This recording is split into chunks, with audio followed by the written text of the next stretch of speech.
ਕਿੱਕਰ ਤੋਂ ਮਠਿਆਈ ਝਾੜਨੀ ਆਦਿ। ਗੁਰੂ ਜੀ ਖੇਤੀ ਦਾ ਕੰਮ ਕਰਾਉਂਦੇ ਸਨ, ਜਿਸ ਤੋਂ ਬਹੁਤ ਅੰਨ ਪੈਦਾ ਹੁੰਦਾ ਸੀ। ਅਤੁੱਟ ਲੰਗਰ ਸਵੇਰ ਤੋਂ ਅੱਧੀ ਰਾਤ ਤੱਕ ਵਰਤਦਾ ਰਹਿੰਦਾ ਸੀ।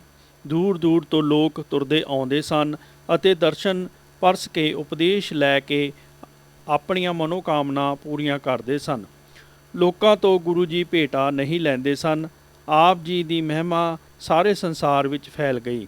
ਦਰਸ਼ਨ ਦੇ ਅਭਿਲਾਖੀਆਂ ਵਿੱਚ ਸਭ ਮਤਾਂ ਅਤੇ ਸ਼੍ਰੇਣੀਆਂ ਦੇ ਲੋਕ ਆਉਂਦੇ ਸਨ, ਜੈਸਾ ਕਿ ਜੋਗੀ, ਬੈਰਾਗੀ, ਸੰਨਿਆਸੀ, ਬ੍ਰਹਮਚਾਰੀ, ਦਿਗੰਬਰ, ਤਪੀ, ਅਤੀਤ, ਗਿਆਨੀ, ਧਿਆਨੀ, ਹਿੰਦੂ, ਮੁਸਲਮਾਨ, ਗਰੀਬ ਅਤੇ ਧਨੀ। ਇੱਕ ਸਮੇਂ ਬਹੁਤ ਸੰਗਤ ਹਜ਼ਾਰਾਂ ਦੀ ਗਿਣਤੀ ਵਿੱਚ ਆਈ। ਪਿੰਡ ਦੇ ਚਾਰ ਚੁਫੇਰੇ ਡੇਰੇ ਲੱਗ ਗਏ। ਤਦ ਰਾਤ ਨੂੰ ਮੀਂਹ ਵਰਸਣ ਲੱਗਾ ਅਤੇ ਦੂਸਰਾ ਸਾਰਾ ਦਿਨ ਵੀ ਵਰਸਦਾ ਰਿਹਾ। ਸਾਰੇ ਜਲ ਥਲ ਹੋ ਗਿਆ। ਇਸ ਕਾਰਨ ਲੰਗਰ ਤਿਆਰ ਨਾ ਹੋ ਸਕਿਆ। ਸਭ ਲੋਕ ਭੁੱਖ ਨਾਲ ਦੁਖੀ ਹੋ ਗਏ। ਗੁਰੂ ਜੀ ਧਰਮਸ਼ਾਲਾ ਵਿੱਚ ਬੈਠੇ ਸਨ ਕਿ ਲੋਕਾਂ ਨੂੰ ਭੁੱਖ ਨਾਲ ਦੁਖੀ ਵੇਖ ਕੇ ਆਪ ਜੀ ਨੇ ਸ੍ਰੀ ਚੰਦ ਜੀ ਨੂੰ ਆਗਿਆ ਕੀਤੀ ਕਿ ਜੋ ਕਿੱਕਰ ਦਾ ਬ੍ਰਿਖ ਖੜਾ ਹੈ, ਉਸ ਉੱਤੇ ਚੜ੍ਹ ਕੇ ਚੰਗੀ ਤਰ੍ਹਾਂ ਹਲੂਣਾ ਦਿਓ। ਉਸ ਤੋਂ ਅਨੇਕ ਪ੍ਰਕਾਰ ਦਾ ਜੋ ਭੋਜਨ ਡਿੱਗੇਗਾ, ਉਸ ਨੂੰ ਛਕ ਕੇ ਸੰਗਤ ਆਪਣੀ ਭੁੱਖ ਦੂਰ ਕਰੇਗੀ। ਸ੍ਰੀ ਚੰਦ ਜੀ ਨੇ ਕਿਹਾ, ਜੀ ਬ੍ਰਿਛ ਨਾਲ ਭੋਜਨ ਲੱਗੇ ਹੋਏ ਕਦੀ ਵੇਖੇ ਸੁਣੇ ਨਹੀਂ ਹਨ। ਤੁਸੀਂ ਕੀ ਗੱਲ ਕਰਦੇ ਹੋ? ਜੇ ਮੈਂ ਤੁਹਾਡੇ ਆਖੇ ਇਉਂ ਕਰਾਂਗਾ ਤਾਂ ਲੋਕਾਂ ਤੋਂ ਸ਼ਰਮਿੰਦਾ ਹੋਵਾਂਗਾ। ਇਸ ਕਰਕੇ ਮੈਂ ਕਿੱਕਰ ਉੱਤੇ ਨਹੀਂ ਚੜ੍ਹਦਾ। ਫਿਰ ਗੁਰੂ ਜੀ ਨੇ ਲਖਮੀ ਦਾਸ ਨੂੰ ਆਖਿਆ ਕਿ ਛੇਤੀ ਕਿੱਕਰ ਉੱਤੇ ਚੜ੍ਹ ਕੇ ਲੋਕਾਂ ਵਾਸਤੇ ਭੋਜਨ ਡੇਗੋ। ਲਖਮੀ ਦਾਸ ਨੇ ਵੀ ਸ੍ਰੀ ਚੰਦ ਜੀ ਵਰਗਾ ਹੀ ਉੱਤਰ ਦੇ ਕੇ ਨਾ ਕਰ ਦਿੱਤੀ ਕਿ ਇਹ ਅਨਹੋਣੀ ਗੱਲ ਹੈ, ਮੈਂ ਨਹੀਂ ਕਰਦਾ। ਫਿਰ ਗੁਰੂ ਜੀ ਨੇ ਸ੍ਰੀ ਲਹਿਣਾ ਜੀ ਵੱਲ ਵੇਖ ਕੇ ਆਖਿਆ ਕਿ ਤੂੰ ਉੱਠ ਕੇ ਇਹ ਕਾਰਜ ਛੇਤੀ ਕਰ, ਸੰਗਤ ਬਹੁਤ ਭੁੱਖੀ ਹੈ। ਗੁਰੂ ਜੀ ਦਾ ਹੁਕਮ ਸੁਣ ਕੇ ਲਹਿਣਾ ਜੀ ਨੇ ਤਤਛਿਣੀ ਉੱਠ ਕੇ ਸੰਗਤ ਨੂੰ ਬੁਲਾ ਲਿਆ ਅਤੇ ਜਦ ਕਿੱਕਰ ਉੱਤੇ ਚੜ੍ਹ ਕੇ ਉਸ ਨੂੰ ਬਹੁਤ ਜ਼ੋਰ ਦੀ ਹਿਲਾਇਆ ਤਾਂ ਉਸ ਵਿੱਚੋਂ ਉੱਤੋਂ ਲੱਡੂ, ਜਲੇਬੀ ਅਤੇ ਪੂਰੀ ਆਦਿਕ ਪਦਾਰਥ ਡਿੱਗੇ, ਜਿਸ ਨੂੰ ਛਕ ਕੇ ਸੰਗਤਾਂ ਤ੍ਰਿਪਤ ਹੋ ਗਈਆਂ। ਲਹਿਣਾ ਜੀ ਸੰਗਤ ਸਹਿਤ ਗੁਰੂ ਜੀ ਪਾਸ ਗਏ ਅਤੇ ਗੁਰੂ ਜੀ ਦੇ ਚਰਨਾਂ 'ਤੇ ਸਭ ਨੇ ਨਮਸਕਾਰਾਂ ਕੀਤੀਆਂ। ਇਹ ਅਚਰਜ ਕੌਤਕ ਵੇਖ ਕੇ ਆਪ ਜੀ ਪਾਸ ਬਹੁਤ ਭੀੜ ਲੱਗੀ ਰਹਿੰਦੀ। ਜਿੱਧਰ ਗੁਰੂ ਜੀ ਜਾਂਦੇ, ਆਪ ਜੀ ਦੇ ਪਿੱਛੇ ਬੇਅੰਤ ਸੰਗਤਾਂ ਲੱਗ ਤੁਰਦੀਆਂ ਅਤੇ ਧੰਨ ਗੁਰੂ ਨਾਨਕ, ਧੰਨ ਗੁਰੂ ਨਾਨਕ ਉਚਾਰਨ ਕਰਦੀਆਂ ਰਹਿੰਦੀਆਂ। ਸਾਰੀਆਂ ਸੰਗਤਾਂ ਲੰਗਰ ਵਿੱਚੋਂ ਮਨ ਭਾਉਂਦਾ ਭੋਜਨ ਛਕ ਕੇ ਪ੍ਰਸੰਨ ਹੁੰਦੀਆਂ। ਅਨੇਕਾਂ ਹੀ ਲੋਕ ਧਨ ਆਦਿਕ ਲਿਆ ਕੇ ਭੇਟਾ ਕਰਦੇ, ਪਰ ਗੁਰੂ ਜੀ ਕਿਸੇ ਪਾਸੋਂ ਕੁਝ ਨਹੀਂ ਲੈਂਦੇ ਸਨ ਤੇ ਭੇਟਾ ਕੀਤੇ ਹੋਏ ਧਨ ਪਦਾਰਥ ਵਾਪਸ ਕਰ ਦਿੰਦੇ ਸਨ। ਸਵਾ ਪਹਿਰ ਰਾਤ ਰਹਿੰਦੀ ਗੁਰੂ ਜੀ ਰਾਵੀ ਦੇ ਜਲ ਵਿੱਚ ਜਾ ਕੇ ਦਿਨ ਚੜ੍ਹਨ ਤੱਕ ਖੜ੍ਹੇ ਰਹਿੰਦੇ ਸਨ। ਇਸ ਸਮੇਂ ਲਹਿਣਾ ਜੀ ਆਪ ਜੀ ਦੇ ਨਾਲ ਜਾ ਕੇ ਕਿਨਾਰੇ ਉੱਤੇ ਆਪ ਜੀ ਦੇ ਬਸਤਰ ਫੜ ਕੇ ਬੈਠੇ ਰਹਿੰਦੇ ਸਨ। ਇੱਕ ਦਿਨ ਸਿਆਲੇ ਦੀ ਰੁੱਤ ਸੀ ਤੇ ਮੀਂਹ ਵੀ ਬਹੁਤਾ ਪਿਆ ਸੀ। ਲਹਿਣਾ ਜੀ ਰਾਵੀ ਦੇ ਕਿਨਾਰੇ ਬੈਠੇ ਸਰਦੀ ਨਾਲ ਬੇਸੁੱਧ ਹੋ ਕੇ ਧਰਤੀ 'ਤੇ ਡਿੱਗ ਪਏ ਅਤੇ ਗੁਰੂ ਜੀ ਦੇ ਬਸਤਰ ਵੀ ਹੱਥ ਵਿੱਚੋਂ ਡਿੱਗ ਪਏ। ਗੁਰੂ ਜੀ ਨੇ ਜਦ ਇਸ ਨੂੰ ਇਸ ਤਰ੍ਹਾਂ ਵੇਖਿਆ ਤਾਂ ਝਟਪਟ ਪਾਣੀ ਵਿੱਚੋਂ ਬਾਹਰ ਆਣ ਕੇ ਆਪਣਾ ਚਰਨ ਲਹਿਣਾ ਜੀ ਦੇ ਮੱਥੇ ਨੂੰ ਛੁਹਾਇਆ। ਆਪ ਜੀ ਦੀ ਚਰਨ ਛੋਹ ਨਾਲ ਜਦ ਲਹਿਣਾ ਜੀ ਨੂੰ ਸੁਰਤ ਆ ਗਈ ਤਾਂ ਆਪ ਜੀ ਨੇ ਪੁੱਛਿਆ, ਪੁਰਖਾ ਤੇਰੇ ਨਾਲ ਕੀ ਵਾਰਤਾ ਬੀਤੀ ਹੈ? ਲਹਿਣਾ ਜੀ ਨੇ ਹੱਥ ਜੋੜ ਕੇ ਕਿਹਾ, ਮਹਾਰਾਜ ਠੰਡ ਨਾਲ ਮੈਂ ਬੇਸੁਰਤ ਹੋ ਗਿਆ ਸਾਂ। ਆਪ ਜੀ ਦੀ ਚਰਨ ਛੋਹ ਨਾਲ ਸਰਦੀ ਦੂਰ ਹੋ ਗਈ ਹੈ ਤੇ ਹੁਣ ਮੈਂ ਹੋਸ਼ ਵਿੱਚ ਹਾਂ। ਗੁਰੂ ਜੀ ਨੇ ਕਿਹਾ, ਪੁਰਖਾ ਅਸੀਂ ਜੋ ਤਪ ਕਰਦੇ ਹਾਂ ਅਤੇ ਸਖਤ ਘਾਲਣਾ ਘਾਲਦੇ ਹਾਂ, ਇਹ ਸਭ ਆਪਣੇ ਸ਼ਰਧਾਵਾਨ ਸਿੱਖ ਵਾਸਤੇ ਕਰਦੇ ਹਾਂ।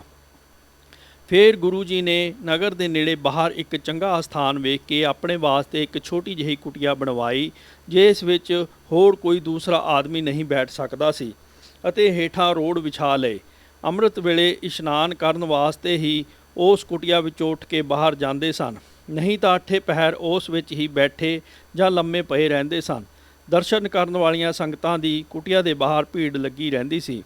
ਲਾਂਗਰੀ ਜਦ ਭੋਜਨ ਤਿਆਰ ਕਰਕੇ ਸੱਦਣ ਆਉਂਦਾ ਤਾਂ ਉਸ ਨਾਲ ਡੇਰੇ ਜਾ ਕੇ ਪ੍ਰਸ਼ਾਦ ਛਕ ਕੇ ਫਿਰ ਕੁਟੀਆ ਵਿੱਚ ਆ ਜਾਂਦੇ। ਇਸ ਤਰ੍ਹਾਂ ਕੁਝ ਸਮਾਂ ਬੀਤ ਗਿਆ ਤਾਂ ਆਪ ਜੀ ਨੇ ਭੋਜਨ ਛਕਣਾ ਵੀ ਤਿਆਗ ਦਿੱਤਾ। ਕੇਵਲ ਅੱਕ ਦਾ ਫੁੱਲ ਹੀ ਮੰਗਵਾ ਕੇ ਛਕਦੇ ਸਨ।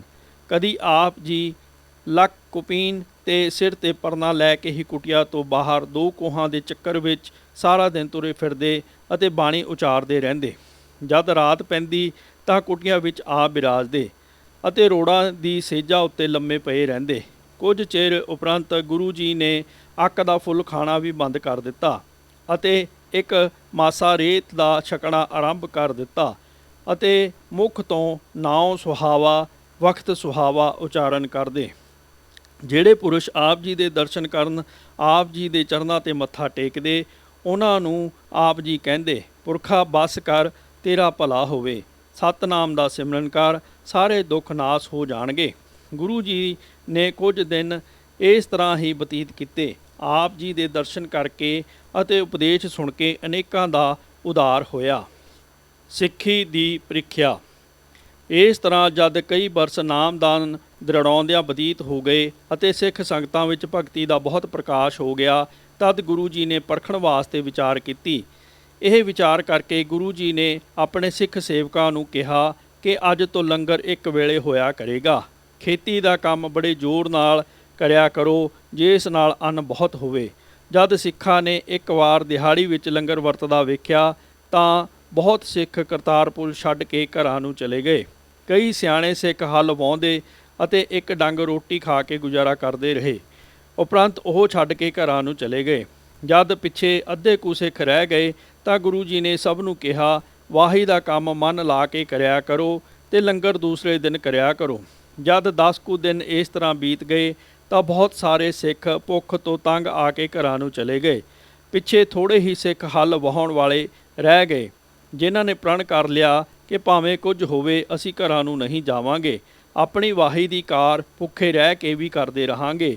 ਇਹਨਾਂ ਸਿੱਖਾਂ ਦਾ ਇਸ ਤਰ੍ਹਾਂ ਦ੍ਰਿੜ ਨਿਸ਼ਚਾ ਵੇਖ ਕੇ ਕੁਝ ਦਿਨ ਕਰਕੇ ਗੁਰੂ ਜੀ ਨੇ ਹੁਕਮ ਦਿੱਤਾ ਕਿ ਲੰਗਰ ਰੋਜ਼ 2 ਵੇਲੇ ਵਰਤਿਆ ਕਰੇਗਾ। ਜਦ ਸਮਾਂ ਪਾ ਕੇ ਖੇਤੀ ਪੱਕ ਕੇ ਤਿਆਰ ਹੋ ਗਈ ਤਾਂ ਸਿੱਖਾਂ ਨੇ ਪੁੱਛਿਆ, ਮਹਾਰਾਜ ਹੁਣ ਕੀ ਹੁਕਮ ਹੈ? ਗੁਰੂ ਜੀ ਨੇ ਕਿਹਾ, ਖੇਤੀ ਵੱਢ ਕੇ ਖਲਵਾੜੇ ਲਾ ਦਿਓ। ਜਦ ਖਲਵਾੜੇ ਲੱਗ ਗਏ ਤਾਂ ਸਿੱਖਾਂ ਨੇ ਪੁੱਛਿਆ, ਮਹਾਰਾਜ ਜੀ ਆਗਿਆ ਕਰੋ, ਹੁਣ ਇਸ ਨੂੰ ਕੀ ਕਰਨਾ ਹੈ? ਤਦ ਗੁਰੂ ਜੀ ਨੇ ਆਪ ਜਾ ਕੇ ਖਲਵਾੜੇ ਲੱਗੇ ਹੋਏ ਵੇਖ ਕੇ ਖੇਤੀ ਕਰਨ ਵਾਲੇ ਸਿੱਖਾਂ ਨੂੰ ਸ਼ਾਬਾਸ਼ ਦਿੱਤੀ ਅਤੇ ਕਿਹਾ ਕਿ ਤੁਹਾਡੀ ਘਾਲ ਥਾਂ ਪੈ ਗਈ ਹੈ। ਜੋ ਤੁਸਾਂ ਨੇ ਮਿਹਨਤ ਨਾਲ ਗੁਰੂ ਵਾਸਤੇ ਕਾਰ ਕਰਕੇ ਇਹ ਢੇਰ ਲਾਏ ਹਨ, ਹੁਣ ਤੁਸੀਂ ਸਾਡਾ ਬਚਨ ਮੰਨ ਕੇ ਇਸ ਸਾਰੀ ਨੂੰ ਅੱਗ ਲਾ ਕੇ ਸਾੜ ਦਿਓ। ਇਹ ਬਚਨ ਸੁਣ ਕੇ ਸਿੱਖ ਹੈਰਾਨ ਰਹਿ ਗਏ ਕਿ ਇਤਨੀ ਮਿਹਨਤ ਨਾਲ ਪੈਦਾ ਕੀਤਾ ਹੋਇਆ ਇਤਨਾ ਅੰਨ ਸਾੜ ਦੇਣ ਵਾਸਤੇ ਕਹਿੰਦੇ ਹਨ, ਅਸੀਂ ਆਪਣੀ ਹੱਥੀਂ ਤਾਂ ਇਸ ਨੂੰ ਫੂਕ ਨਹੀਂ ਸਕਦੇ। ਇਹ ਆਖ ਕੇ ਕੁਝ ਸਿੱਖ ਪਿੱਛੇ ਹਟ ਗਏ, ਪਰ ਕਈਆਂ ਨੇ ਵਿਚਾਰਿਆ ਕਿ ਸਾਨੂੰ ਹਾਨ ਲਾਭ ਨਹੀਂ ਵੇਖਣਾ ਚਾਹੀਦਾ, ਗੁਰੂ ਜੀ ਦੀ ਆਗਿਆ ਦਾ ਪਾਲਣ ਕਰਨਾ ਚਾਹੀਦਾ ਹੈ। ਉਹਨਾਂ ਨੇ ਤੁਰੰਤ ਹੀ ਅੱਗ ਲਾ ਦਿੱਤੀ, ਜਿਸ ਨਾਲ ਸਾਰਾ ਖਲਵਾੜਾ ਸੜ ਕੇ ਸੁਆਹ ਹੋ ਗਿਆ। ਫਿਰ ਜਦ ਕੁਝ ਸਮਾਂ ਬੀਤ ਗਿਆ ਤਾਂ ਗੁਰੂ ਜੀ ਨੇ ਇੱਕ ਹੋਰ ਸਾਂਗ ਰਚਨਾ ਕੀਤਾ। ਲੱਕ ਨਾਲ ਛੁਰਾ ਬੰਨ੍ਹ ਲਿਆ ਅਤੇ ਆਪਣਾ ਭਿਆਨਕ ਡਰਾਉਣਾ ਰੂਪ ਬਣਾ ਲਿਆ। ਆਪਣੇ ਅੱਗੇ ਕੁਝ ਸੂਰੀਆਂ ਲਾ ਲਈਆਂ ਅਤੇ ਪਿੱਛੇ ਕੁਝ ਕੁੱਤੇ। ਆਪ ਪਿੰਡ ਤੋਂ ਬਾਹਰ ਨਿਕਲ ਕੇ ਖੜੋ ਗਏ। ਇਹ ਕੌਤਕ ਵੇਖ ਕੇ ਸਿੱਖਾਂ ਦੇ ਮਨ ਇਉਂ ਡੋਲ ਗਏ ਜਿਵੇਂ ਹਨੇਰੀ ਬ੍ਰਿਛ ਹਿੱਲਦੇ ਹਨ। ਸਾਰੇ ਪਿੱਛੇ ਹਟ ਗਏ ਅਤੇ ਗੱਲਾਂ ਕਰਨ ਲੱਗੇ ਕਿ ਗੁਰੂ ਜੀ ਦੀਵਾਨੇ ਹੋ ਗਏ ਹਨ, ਹੁਣ ਸਾਡਾ ਉਹਨਾਂ ਨਾਲ ਨਿਰਵਾਹ ਕਿਸ ਤਰ੍ਹਾਂ ਹੋ ਸਕਦਾ ਹੈ। ਪਿੱਛੇ ਗੁਰੂ ਜੀ ਪਾਸ ਕੇਵਲ ਇੱਕ ਲਹਿਣਾ ਜੀ ਰਹਿ ਗਏ। ਜਦ ਗੁਰੂ ਜੀ ਨੇ ਪੁੱਛਿਆ ਕਿ ਤੂੰ ਕਿਉਂ ਨਹੀਂ ਜਾਂਦਾ, ਤਦ ਲਹਿਣਾ ਜੀ ਨੇ ਕਿਹਾ, ਮੈਂ ਆਪਣਾ ਮਨ ਤਨ ਭੇਟ ਕਰ ਦਿੱਤਾ ਹੋਇਆ ਹੈ, ਮੈਂ ਕਿੱਥੇ ਜਾਵਾਂ। ਇਸ ਸਮੇਂ ਗੁਰੂ ਜੀ ਨੇ ਇਹ ਸ਼ਬਦ ਉਚਾਰਨ ਕੀਤਾ, ਸ੍ਰੀ ਰਾਗ ਮਹੱਲਾ ਪਹਿਲਾ ਘਰ ਚੌਥਾ। ਏਕ ਸੁਆਨ ਦੋਏ ਸੁਆਨੀ ਨਾਲ, ਭਲਕੇ ਪਉ ਕਹਿ ਸਦਾ ਬਿਆਲ। ਕੂੜ ਛੁਰਾ ਮੁੱਠਾ ਮੁਰਦਾਰ, ਧਾਨਕ ਰੂਪ ਰਹਾ ਕਰਤਾਰ। ਮੈਂ ਪਤ ਕੀ ਪੰਦ ਨਾ ਕਰਣੀ ਕੀ ਕਾਰ, ਹੋ ਬਿਗੜੇ ਰੂਪ ਰਹਾ ਬਿਕਰਾਲ। ਤੇਰਾ ਏਕ ਨਾਮ ਤਾਰੇ ਸੰਸਾਰ, ਮੈਂ ਇਹਾ ਆਸ ਇਹੋ ਆਧਾਰ ਰਹਾਓ। ਮੁਖ ਨਿੰਦਾ ਆਖਾਂ ਦਿਨ ਰਾਤ, ਪਰ ਕਰ ਜੋਹੀ ਨੀਚ ਸਨਾਤ। ਕਾਮ ਕ੍ਰੋਧ ਤਨ ਵਸਹਿ ਚੰਡਾਲ, ਧਾਨਕ ਰੂਪ ਰਹਾ ਕਰਤਾਰ। ਫਾਹੀ ਸੁਰਤ ਮਲੂਕੀ ਵੇਸ, ਹੋ ਠਗਵਾੜਾ ਠੱਗੀ ਦੇਸ। ਖਰਾ ਸਿਆਣਾ ਬਹੁਤਾ ਪਾਰ, ਧਾਨਕ ਰੂਪ ਰਹਾ ਕਰਤਾਰ। ਮੈਂ ਕੀਤਾ ਨਾ ਜਾਤਾ ਹਰਾਮ ਖੋਰ, ਹਉ ਕਿਆ ਮੋਹ ਦੇਸਾ ਦੁਸ਼ਟ ਚੋਰ, ਨਾਨਕ ਨੀਚ ਕਹੇ ਵਿਚਾਰ, ਧਾਨਕ ਰੂਪ ਰਹਾ ਕਰਤਾਰ। ਇਹ ਸ਼ਬਦ ਉੱਚੀ ਉੱਚੀ ਪੜ੍ਹਦੇ ਹੋਏ ਗੁਰੂ ਜੀ ਉਜਾੜ ਵਿੱਚ ਚਲੇ ਗਏ। ਆਪ ਜੀ ਦੇ ਮੁਖ ਦਾ ਤੇਜ ਸੂਰਜ ਵਾਂਗ ਚਮਕਣ ਲੱਗ ਪਿਆ ਅਤੇ ਐਸਾ ਤੇਜਵਾਨ ਹੋ ਗਿਆ ਕਿ ਵੇਖਿਆ ਨਾ ਜਾਵੇ। ਇਸ ਸਮੇਂ ਲਹਿਣਾ ਜੀ ਨੇ ਹੱਥ ਜੋੜ ਕੇ ਆਖਿਆ, ਹੇ ਪ੍ਰਭੂ, ਆਪ ਜੀ ਦਾ ਅਸਚਰਜ ਸਵਾਂਗ ਵੇਖ ਕੇ ਭਾਵੇਂ ਸਾਰੇ ਸਾਥ ਛੱਡ ਗਏ ਹਨ, ਪਰ ਮੈਂ ਆਪਣਾ ਤਨ ਮਨ ਤੁਹਾਨੂੰ ਦੇ ਚੁੱਕਾ ਹਾਂ। ਮਾਰੋ ਭਾਵੇਂ ਰੱਖੋ, ਮੈਂ ਛੱਡ ਕੇ ਨਹੀਂ ਜਾਵਾਂਗਾ। ਪਰ ਤੁਸਾਂ ਇਹ ਸਾਂਗ ਕਿਉਂ ਧਾਰਨ ਕੀਤਾ ਹੈ? ਗੁਰੂ ਜੀ ਨੇ ਕਿਹਾ, ਸਾਡੇ ਮਨ ਇਸ ਤਰ੍ਹਾਂ ਹੀ ਆਈ ਕਿ ਮੇਰੇ ਪਾਸ ਕੋਈ ਮਨੁੱਖ ਨਾ ਹੋਵੇ। ਤੂੰ ਦੇਰ ਕਿਉਂ ਲਾਈ ਹੈ? ਜਾ, ਦੌੜ ਜਾ, ਬਚਨ ਮੰਨ ਕੇ ਵਾਪਸ ਚਲਿਆ ਜਾ। ਲਹਿਣਾ ਜੀ ਨੇ ਹੱਥ ਜੋੜ ਕੇ ਆਖਿਆ, ਗੁਰੂ ਜੀ ਦੀ ਆਗਿਆ ਨਾ ਮੋੜਨ ਵਾਲੀ ਹੁੰਦੀ ਹੈ। ਮੈਂ ਸਿਰ ਮੱਥੇ ਤੇ ਮੰਨਦਾ ਹਾਂ। ਇਹ ਆਖ ਕੇ ਜਦ ਲਹਿਣਾ ਜੀ ਪਿੱਛੇ ਪਰਤ ਪਏ ਤਦ ਗੁਰੂ ਜੀ ਨੇ ਕਿਹਾ, ਦੌੜ ਜਾਓ, ਪਿੱਛੇ ਮੁੜ ਕੇ ਵੇਖੇਗਾ ਤਾਂ ਆਪਣਾ ਕੀਤਾ ਪਾਵੇਂਗਾ।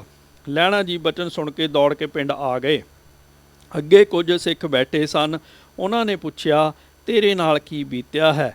ਤੈਨੂੰ ਸਾਹ ਚੜ੍ਹਿਆ ਹੋਇਆ ਹੈ ਅਤੇ ਪਸੀਨੇ ਨਾਲ ਸਰੀਰ ਭਿੱਜਾ ਹੋਇਆ ਹੈ। ਲਹਿਣਾ ਜੀ ਨੇ ਬੜੇ ਪ੍ਰੇਮ ਨਾਲ ਦੱਸਿਆ ਕਿ ਕਲਯੁਗ ਦੇ ਜੀਵਾਂ ਦੇ ਉਧਾਰ ਵਾਸਤੇ ਕਰਤਾਰ ਨੇ ਰੂਪ ਧਾਰਨ ਕੀਤਾ। ਇਹਨਾਂ ਨੂੰ ਮਨੁੱਖ ਰੂਪ ਸਮਝ ਕੇ ਭਰਮ ਨਹੀਂ ਕਰਨਾ ਚਾਹੀਦਾ। ਸਿੱਖਾਂ ਨੂੰ ਪਰਖਣ ਦੀ ਮਰਿਆਦਾ ਮੁੱਢ ਤੋਂ ਚੱਲੀ ਆਈ ਹੈ। ਜਿਸ ਤਰ੍ਹਾਂ ਵਿਸ਼ਵਾਮਿੱਤਰ ਨੇ ਰਾਜਾ ਹਰੀ ਚੰਦ ਨੂੰ ਪਰਖਿਆ ਸੀ, ਸ਼ਿਵ ਰਾਜਾ ਕਬੂਤਰ ਵਾਸਤੇ ਆਪਣਾ ਮਾਸ ਦੇ ਕੇ ਪ੍ਰੀਖਿਆ ਵਿੱਚ ਪੂਰਾ ਉਤਰਿਆ ਸੀ। ਰਾਜਾ ਮੋਰ ਤੁਜ ਨੇ ਵੀ ਆਪਣੇ ਪੁੱਤਰ ਦੀ ਬਲੀ ਦੇ ਕੇ ਪ੍ਰੀਖਿਆ ਦੀ ਕਸੌਟੀ ਸਹਾਰੀ ਸੀ। ਇਸ ਤਰ੍ਹਾਂ ਹੀ ਜਦ 3 ਘੜੀਆਂ ਬੀਤ ਗਈਆਂ ਤਾਂ ਗੁਰੂ ਜੀ ਬਾਹਰੋਂ ਆ ਗਏ। ਜਿਹੜਾ ਸਿੱਖ ਆਪ ਜੀ ਦੇ ਨੇੜੇ ਜਾਵੇ ਉਸ ਦੀ ਪਿੱਠ ਉੱਤੇ ਇਹ ਕੁਤਕਾ ਮਾਰ ਦਿੰਦੇ। ਫਿਰ ਜਦ ਸਾਰੇ ਪਿੱਛੇ ਹਟ ਕੇ ਖੜੇ ਹੋ ਗਏ ਤਾਂ ਗੁਰੂ ਜੀ ਨੇ ਕਿਹਾ, ਤੁਸੀਂ ਕੌਣ ਹੋ? ਇੱਥੇ ਕਿਉਂ ਖੜੇ ਹੋ? ਜਾਓ, ਆਪੋ ਆਪਣੇ ਟਿਕਾਣਿਆਂ ਨੂੰ ਦੌੜ ਜਾਓ। ਸਿੱਖਾਂ ਨੇ ਡਰ ਨਾਲ ਹੱਥ ਜੋੜ ਕੇ ਆਖਿਆ, ਮਹਾਰਾਜ, ਅਸੀਂ ਤੁਹਾਡੇ ਸਿੱਖ ਹਾਂ। ਜਿਹੜਾ ਇਸ ਤਰ੍ਹਾਂ ਆਖੇ ਗੁਰੂ ਜੀ ਉਸ ਨੂੰ ਵੀ ਇੱਕ ਕੁਤਕਾ ਠੋਕ ਦੇਣ। ਇਸ ਤਰ੍ਹਾਂ ਮਾਰ ਖਾ ਕੇ ਬਹੁਤ ਸਾਰੇ ਸਿੱਖ ਭੱਜ ਗਏ। ਜਿਹੜੇ ਕੁਝ ਪਿੱਛੇ ਰਹਿ ਗਏ ਤਾਂ ਉਹਨਾਂ ਨੂੰ ਪੁੱਛਣ ਲੱਗੇ, ਤੁਸੀਂ ਕਦੋਂ ਦੇ ਸਿੱਖ ਬਣੇ ਹੋ?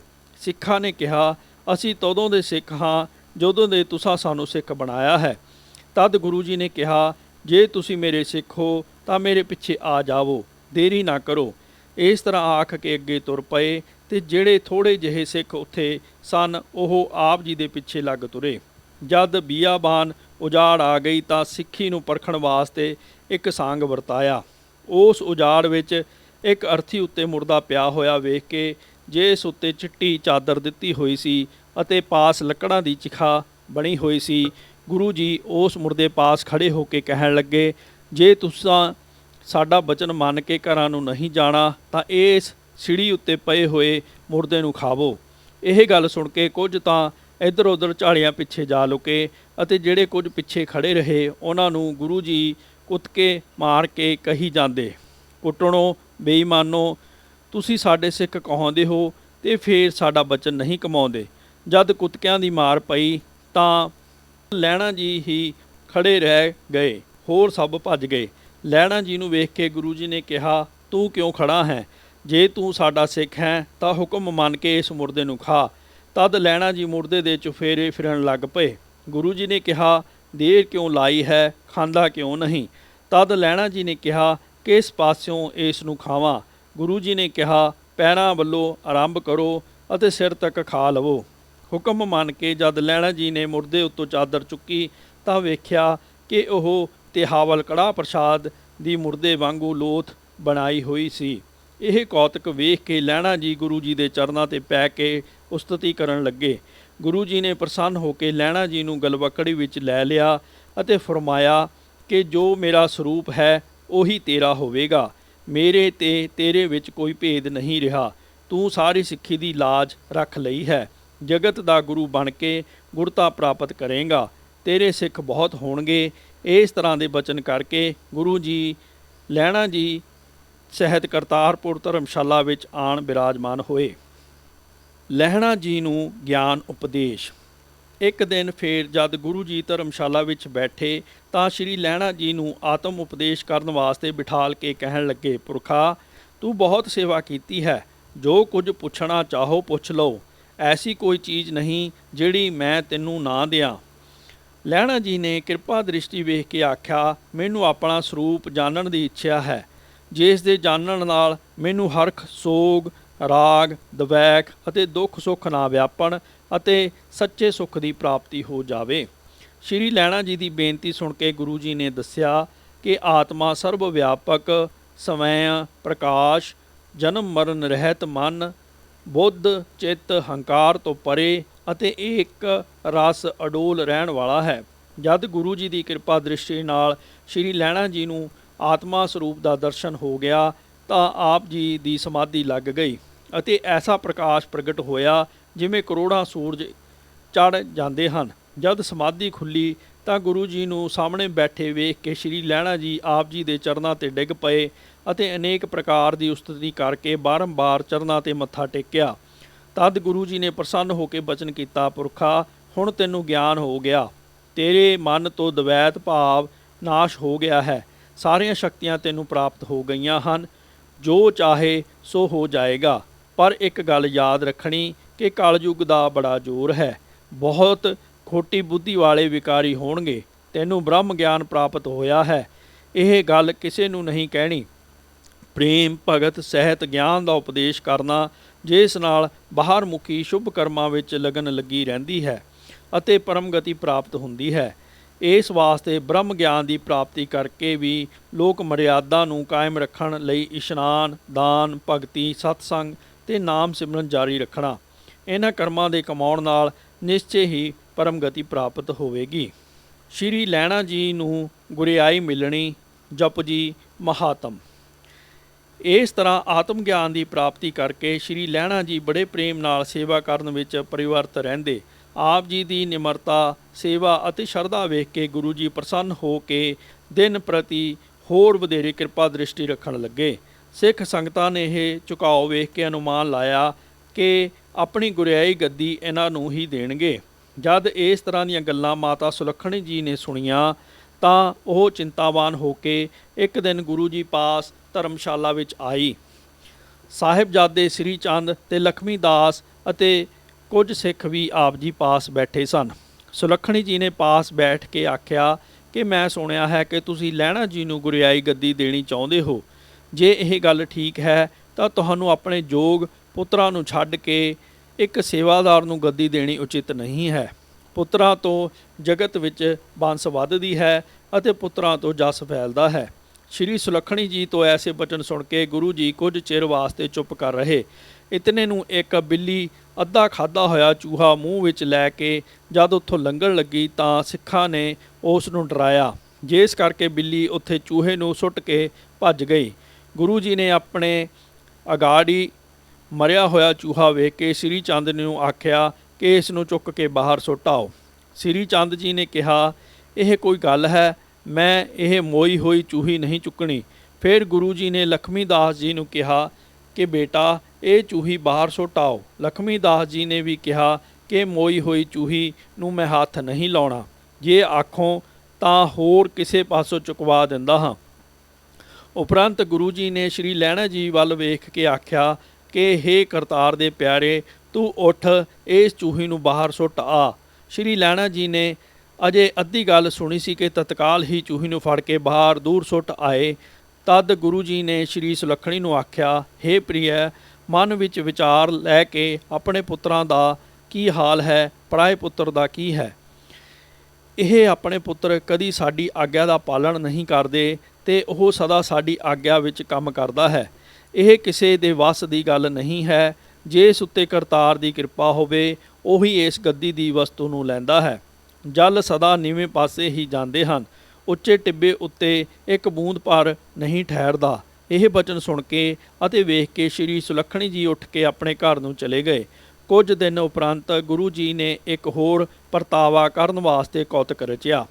ਇੱਕ ਰਾਤ ਜਦ ਆਪ ਜੀ ਬਿਰਾਜ ਰਹੇ ਸਨ ਅਤੇ ਦੋਵੇਂ ਸਾਹਿਬਜ਼ਾਦੇ ਵੀ ਆਪ ਜੀ ਪਾਸ ਸੁੱਤੇ ਹੋਏ ਸਨ ਤਾਂ ਆਪ ਜੀ ਨੇ ਸ੍ਰੀ ਚੰਦ ਜੀ ਨੂੰ ਕਿਹਾ, ਪੁੱਤਰ ਸਾਡਾ ਚਾਦਰਾ ਨਦੀ ਤੋਂ ਧੋ ਕੇ ਛੇਤੀ ਸੁਕਾ ਕੇ ਲੈ ਆਓ।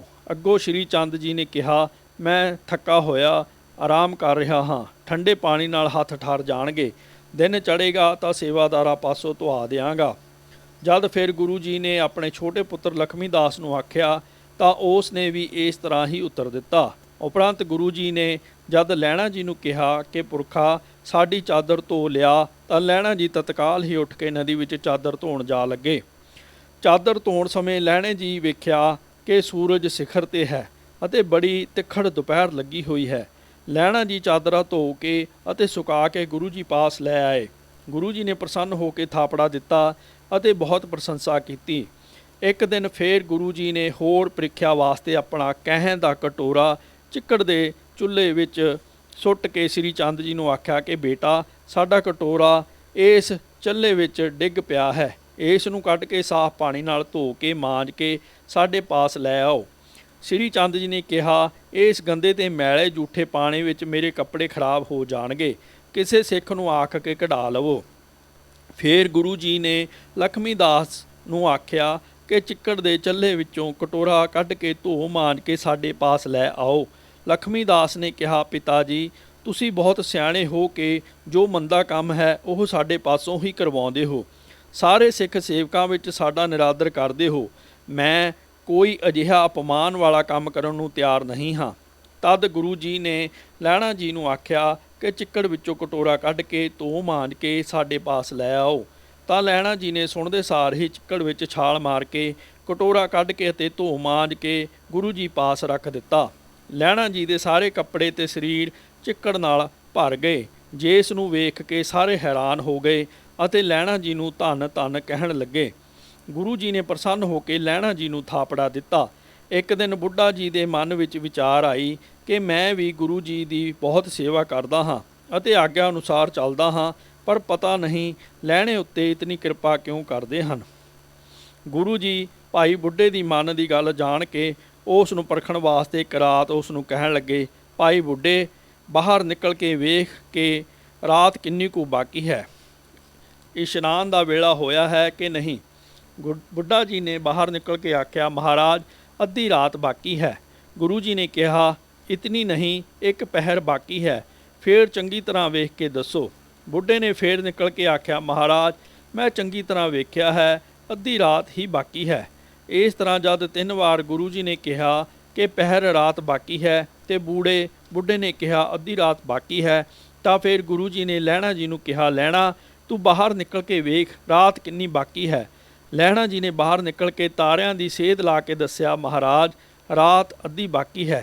गुरु जी ने कहा फिर चंगी तरह वेख पहर रात बाकी है। जद लैणा जी ने फिर बाहर आण के वेख्या कि रात तो अद्धी ठीक है, पर गुरु जी नूं पता नहीं की भाउंदा है, उन्हां दी ओही जानन। यह विचार के लैणा जी ने कहा महाराज मेरियां अखां नींद नाल भरियां होईयां सन, इस करके मैं भुल के अद्धी रात बाकी दसी सी। हुण मैं चंगी तरह वेख के कहंदा हाँ कि जितनी रात आप जी ने बिताई है उतनी ही बीती है, जितनी तुसां बाकी रखी है उतनी ही रही है। यह सब कुछ आप जी दे ही अधीन है।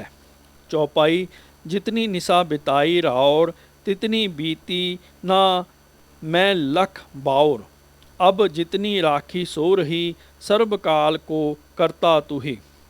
यह उत्तर सुन के बुढ़ा जी समझ गए कि मैं लैणा जी वांगू गुरु जी की आग्या का पालन नहीं कर सकिया, जिस करके आप जी लैणा उत्ते बहुत प्रसन्न हैं। इस तरह भली भांत ਪ੍ਰੀਖਿਆ करके गुरु जी ने लैणा जी नूं गुरुगद्दी देण की तैयारी कर लई।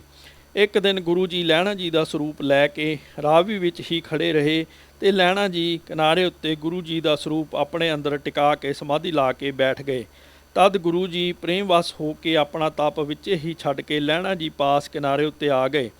तद लैणा जी नूं अपने स्वरूप विच लिवलीन वेख्या तो आप जी ने अपना स्वरूप उस दे ध्यान विचों खिंच लिया, जिस नाल लैणा जी ने तरबक के अखां खोल लईआं ਅਤੇ गुरु जी नूं वेख के उन्हां दे चरनां ते सीस रख दिता।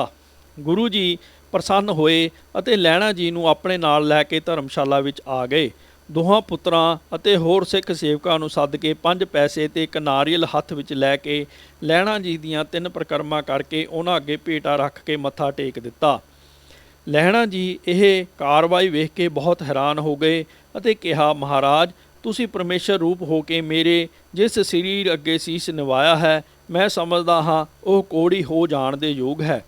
ਸ਼੍ਰੀ ਲਹਿਣਾ ਜੀ ਦੀ ਇਹ ਗੱਲ ਸੁਣ ਕੇ ਗੁਰੂ ਜੀ ਨੇ ਕਿਹਾ, ਪੁਰਖਾ ਹੁਣ ਚੁੱਪ ਕਰ, ਜੋ ਮੂੰਹੋਂ ਕੱਢੇਗਾ ਸੋ ਸੱਚ ਹੋ ਜਾਏਗਾ। ਹੋਰ ਕੋਈ ਐਸੀ ਗੱਲ ਨਾ ਕਰਨਾ। ਅੱਜ ਤੋਂ ਤੁਸੀਂ ਸਭ ਦੇ ਗੁਰੂ ਹੋ ਤੇ ਜਗਤ ਤੁਹਾਡਾ ਦਾਸ ਹੈ। ਅਸਾਂ ਕਿਉਂਕਿ ਆਪਣੇ ਅੰਗਾਂ ਤੋਂ ਬਣਾਇਆ ਹੈ, ਇਸ ਕਰਕੇ ਅੱਜ ਤੋਂ ਤੁਹਾਡਾ ਨਾਮ ਸ਼੍ਰੀ ਅੰਗਦ ਹੈ। ਸਤਨਾਮ ਦਾ ਸਿਮਰਨ ਕਰਾਉਣਾ ਅਤੇ ਸਿੱਖੀ ਦੀ ਮਰਿਆਦਾ ਚਲਾਉਣੀ। ਉਪਰੰਤ ਗੁਰੂ ਜੀ ਨੇ ਸਭ ਸੰਗਤਾਂ ਨੂੰ ਕਿਹਾ, ਜੇ ਕੋ ਹਵੈ ਮੋਰੋ ਅਨੁਸਾਰੀ, ਮਨੋ ਕਰੇ ਪਦ ਪਰ ਸਿਰ ਧਾਰੀ।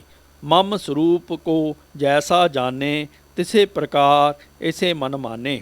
ਗੁਰੂ ਜੀ ਦਾ ਇਹ ਹੁਕਮ ਸੁਣ ਕੇ ਬਾਬਾ ਬੁੱਢਾ ਜੀ ਆਦਿਕ ਸਭ ਸਿੱਖਾਂ ਨੇ ਸ਼੍ਰੀ ਲਹਿਣਾ ਜੀ ਨੂੰ ਮੱਥਾ ਟੇਕਿਆ। ਪਰ ਗੁਰੂ ਜੀ ਦੇ ਦੋਹਾਂ ਪੁੱਤਰਾਂ ਸ੍ਰੀ ਚੰਦ ਤੇ ਲਖਮੀ ਦਾਸ ਨੇ ਇਹ ਆਖ ਕੇ ਮੱਥਾ ਨਾ ਟੇਕਿਆ ਕਿ ਅਸੀਂ ਇਸ ਸੇਵਕ ਨੂੰ ਮੱਥਾ ਟੇਕਦੇ ਚੰਗੇ ਨਹੀਂ ਲੱਗਦੇ। ਅਸੀਂ ਗੁਰੂ ਪੁੱਤਰ ਉੱਚੇ ਪਦ ਮੱਥਾ ਟਿਕਾਉਣ ਦੇ ਅਧਿਕਾਰੀ ਹਾਂ। ਇਸ ਤਰ੍ਹਾਂ ਬੋਲ ਕੇ ਦੋਵੇਂ ਉੱਠ ਕੇ ਆਪਣੇ ਘਰ ਨੂੰ ਚਲੇ ਗਏ। ਉਪਰੰਤ ਗੁਰੂ ਜੀ ਨੇ ਸ਼੍ਰੀ ਅੰਗਦ ਜੀ ਪ੍ਰਤੀ ਬਚਨ ਕੀਤਾ ਕਿ ਜਗਤ ਦੇ ਉਧਾਰ ਵਾਸਤੇ ਸਾਡੀ ਸਾਰੀ ਬਾਣੀ ਇਕੱਤਰ ਕਰਕੇ ਸਾਨੂੰ ਪੜ੍ਹ ਕੇ ਸੁਣਾਈ ਜਾਓ ਅਤੇ ਉਸ ਦੀ ਮਰਿਆਦਾ ਬੰਨ੍ਹ ਕੇ ਉਪਕਾਰ ਦਾ ਕੰਮ ਕਰੋ। ਆਗਿਆ ਅਨੁਸਾਰ ਸ਼੍ਰੀ ਅੰਗਦ ਜੀ ਨੇ ਸਾਰੀ ਬਾਣੀ ਨੂੰ ਚੁਣ ਚੁਣ ਕੇ ਗੁਰੂ ਜੀ ਪਾਸ ਬੈਠ ਕੇ ਸੁਣਾਇਆ। ਤਦ ਗੁਰੂ ਜੀ ਨੇ ਇਸ ਬਾਣੀ ਦਾ ਨਾਮ ਜਪ ਰੱਖਿਆ ਅਤੇ ਫਰਮਾਇਆ ਕਿ ਜੋ ਗੁਰਸਿੱਖੀ ਦਾ ਇੱਛਾਵਾਨ ਸਿੱਖ ਸਵੇਰੇ ਇਸ਼ਨਾਨ ਕਰਕੇ ਇਸ ਜਪ ਬਾਣੀ ਨੂੰ ਵਿਚਾਰ ਨਾਲ ਇੱਕ ਮਨ ਹੋ ਕੇ ਪੜ੍ਹੇਗਾ ਅਤੇ ਇਸ ਦੇ ਸਿਧਾਂਤ ਨੂੰ ਗ੍ਰਹਿਣ ਕਰੇਗਾ, ਉਹ ਨਿਸ਼ਚੇ ਹੀ ਪਰਮ ਗਤੀ ਨੂੰ ਪ੍ਰਾਪਤ ਹੋਵੇਗਾ।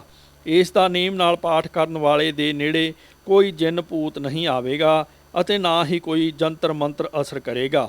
ਉਸ ਦੇ ਸਾਰੇ ਕਾਰਜ ਸੁਤੇ ਸਿੱਧ ਹੀ ਸੰਪੂਰਨ ਹੋਣਗੇ। ਜਿਹੜਾ ਪੁਰਸ਼ ਨਾਮ ਬਾਣੀ ਦਾ ਅਭਿਆਸ ਕਰੇਗਾ, ਉਸ ਵਾਸਤੇ ਹੋਰ ਕੋਈ ਕਰਮ ਕਰਨ ਵਾਲਾ ਬਾਕੀ ਨਹੀਂ ਰਹੇਗਾ। ਯਥਾ ਸ਼ਬਦ ਅਭਿਆਸ ਕੀਓ ਨਰ ਜਾਹੀ, ਰਹਿਓ ਨਾ ਕਰਨੋ ਕ੍ਰਿਤ ਕਛ ਤਾਹੀ।